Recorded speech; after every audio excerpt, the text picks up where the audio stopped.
योगेश क्षीरसागरांनी राष्ट्रवादीची साथ सोडली आहे। राजीनामा दिल्यानंतर क्षीरसागर यांनी भाजपात प्रवेश केलाय। मुख्यमंत्री फडणवीस पंकजा मुंडेंच्या उपस्थितीत प्रवेश केलाय।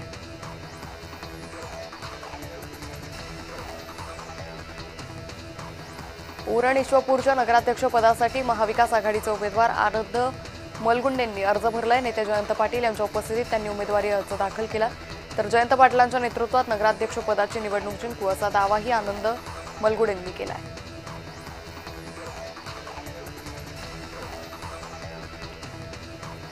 बुलढाणा जिल्ह्यात भाजपाचे मित्रपक्षांसोबत जुळत नसल्यानं भाजप स्वबळावर लढण्याच्या भूमिकेत आहे। त्यामुळे शिवसेना राष्ट्रवादी एकत्र लढणार असल्याची चिन्ह निर्माण झाली। महाविकास आघाडीतही काँग्रेसनं थेट वंचित सोबत घरोबा केल्यानं पवार गट आणि ठाकरे गट नाराज असल्याची चर्चा आहे।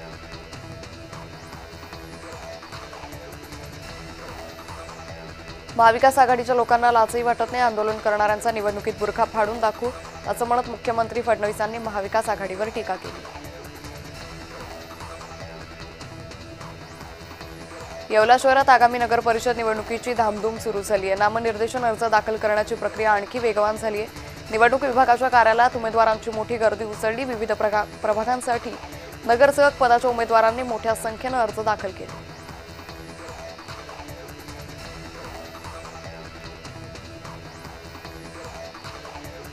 बिहार निवडणुकीच्या निकालानंतर जो जीता वही सिकंदर असं मुख्यमंत्री फडणवीसांनी म्हटलं होतं। यावर उद्धव ठाकरेंनी टीका केली। सभेला रिकाम्या खुर्च्या असणाऱ्यांचं सरकार बिहारमध्ये आलं। तेजस्वी यादवांच्या सभेला एआयची गर्दी होती का असं म्हणत उद्धव ठाकरेंनी निशाणा साधला।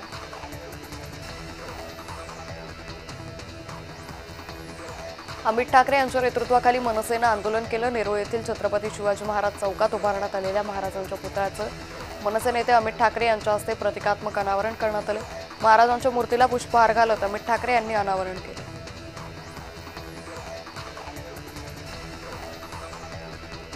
पुण्यातील नवले पूल परिसर भीषण अपघात झालेल्या कुटुंबियांची विधान परिषद उपसभापती डॉक्टर नीलम गोरे यांनी प्रत्यक्ष भेट घेऊन त्यांचं सांत्वन केलं। या भेटीत नवलकर आणि दाभाडे कुटुंबियांशी संवाद साधताना एकाच कुटुंबातील 4 सदस्यांचा मृत्यू झाल्यानं कुटुंबावरील झालेला प्रचंड आघात आणि त्यांचा आक्रोश हृदय पिळवून टाकणारा होता असंही त्या म्हणाल्या।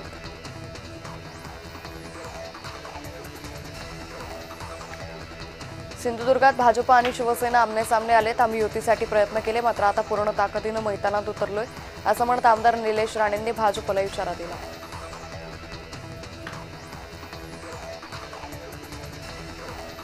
सुप्रिया सुळे यांनी नवले पुलाची पाहणी केली। रोड सेफ्टीला प्राधान्य दिलं पाहिजे, अपघाताची चौकशी झाली पाहिजे असं वक्तव्य सुप्रिया सुळे यांनी केलं।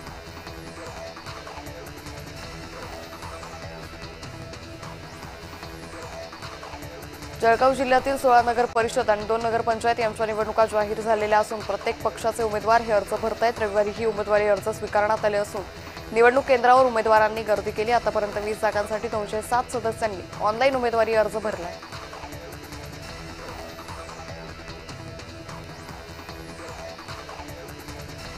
शरद पवारांवर टीका करण्याची विखेंची पात्रता नाही, सत्तेसाठी नैतिकता तत्व गहाण ठेवून भाजपमध्ये गेले असं म्हणत अनिल देशमुखांनी राधाकृष्ण विखेंवर हल्लाबोल केलाय।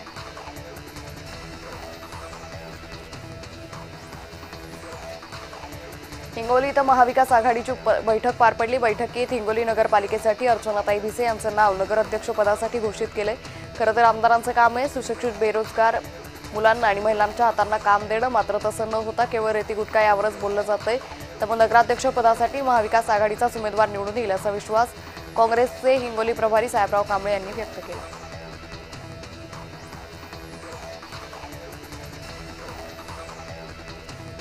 पालघर जिल्ह्यात जोरदार शक्ती प्रदर्शन करत राष्ट्रवादी पवार गटाचे स्थानिक नेते काशीनाथ चौधरी यांनी भाजपात प्रवेश केला। डहाणू इथं खासदार हेमंत सावरा आणि भाजप जिल्हाध्यक्ष भरत राजपूत यांच्या उपस्थितीत पक्षप्रवेश झाला।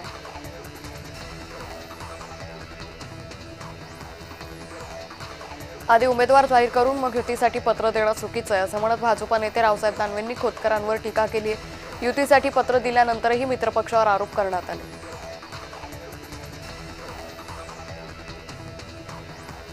नगरमध्ये ग्रामपंचायत निवडणुकीची 60 वर्षांची बिनविरोध परंपरा पहिल्याच नगरपंचायत निवडणुकीत वादात अडकली आहे। भाजपात प्रवेश करताना नगर ग्रामपंचायत बिनविरोध करणार मुख्यमंत्र्यांनी शब्द दिला होता, मात्र मुख्यमंत्र्यांचा हा शब्द आता चर्चेत आला आहे।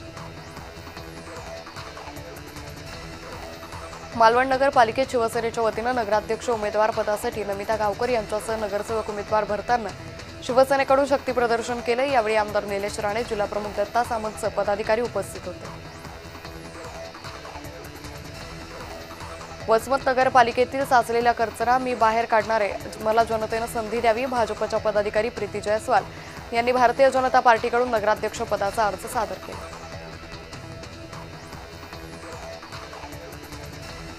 मौदा तालुक्यातील काँग्रेस नेते आणि प्रदेश महासचिव प्रसन्ना तिडके यांच्यासह कार्यकर्ते पदाधिकाऱ्यांनी भाजपात प्रवेश केलाय।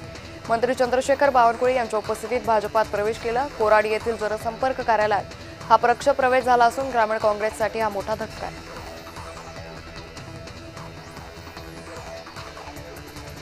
पुण्याच्या इंदापूरमध्ये भरत शाह यांनी कृषी मंत्री दत्तात्रय भरणे यांच्या उपस्थितीत राष्ट्रवादी पक्षात असंख्य कार्यकर्त्यांच्या समवेत जाहीर प्रवेश केला। इंदापूर नगर परिषद निवडणुकीमध्ये नगराध्यक्ष पदासाठी भरत शाह राष्ट्रवादी काँग्रेस पक्षाकडून उमेदवार असतील। सिन्नरमध्ये मंत्री माणिकराव कुकटे यांना धक्का बसलाय। खंदे समर्थक नामदेवराव लोंढे यांनी शिवसेनेत प्रवेश केला। शिवसेनेला लोंढेंना नगराध्यक्ष पदाचा उमेदवार म्हणून घोषित केले। प्रफुल्ल पटेल यांच्या वक्तव्यावरून नव्या वादाची शक्यता आहे। पैशांच्या आधारे कुणी जिंकून येत नाही असं वक्तव्य प्रफुल्ल पटेल यांनी केलंय। कल्याण डोंबिवली मनपात महापौर पदावरून रस्सीखेच सुरू आहे। भाजप आणि शिवसेनेत रस्सीखेच सुरू असल्याचं पाहायला मिळतंय। खडसेंनी महारवतनाची जमीन लाटल्याचं रिपब्लिकन पार्टीनं आरोप केले। जमीन लाटली असेल तर सिद्ध करून दाखवा, आरोप खरे निघाल्यास 50 एकर जागा देईन असं जमीन लाटल्याच्या आरोपांवर एकनाथ खडसेंनी उत्तर दिलं। स्थानिक निवडणुकीत आम्ही कधीही पडलो नाही, भाजपला बाजूला ठेवून एकत्र येत असतील तर योग्य आहे। दोन्ही राष्ट्रवादी एकत्र येण्याबाबत शरद पवारांनी वक्तव्य केलं। मुक्ताईनगरच्या निवडणुकीत खडसेंनी माघार घेतली आहे। पवार गट मुक्ताईनगर निवडणूक लढवणार नाही अशी घोषणा एकनाथ खडसेंनी केली।